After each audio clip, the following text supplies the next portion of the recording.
ताल के सोबोदेरो जे यूसी सेठा जा बाला जो वॾी आबादी रखंदड़ ॻोठ न्याज़ हुसैन सोलंकी बुनियादी सहूलतुनि खां महरूम।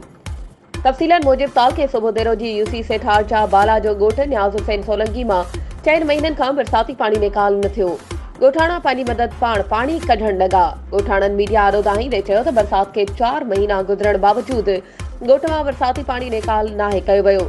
काफ़ी मुश्किलातुनि खे मुंहुं ॾेई रहिया आहियूं। बरसात दौरान 4 महीननि खां को बि चूंडियल नुमाइंदो लड़ी न आयो आहे।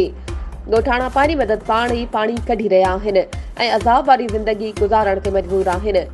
ॻोठ न्याज़ हुसैन सोलंकी जे ॻोठाणनि गुलाम अब्बास सोलंकी, वसीम अब्बास सोलंकी, अली अब्बास सोलंकी, हसन सोलंकी, तारिक हुसैन सोलंकी, मुजाहिद हुसैन सोलंकी ऐं ॿियनि आला अमलदारनि डीसी खैरपुर, एसी सोबोदेरो ऐं ॿियनि वसवारनि खे अपील कई आहे त असांजे ॻोठ मां बरसात जो गंदो पाणी निकाल कयो वञे त जीअं असांखे अचण वञण में सहूलियत पेश अचे। वधीक ख़बरुनि ऐं अपडेट्स जे लाइ असांजे चैनल खे सब्सक्राइब कयो ऐं हा, बेल आइकन खे प्रेस करणु न विसारिजो त जीअं असांजी हर नई अचण वारी वीडियो तव्हां ताईं पहुची सघे।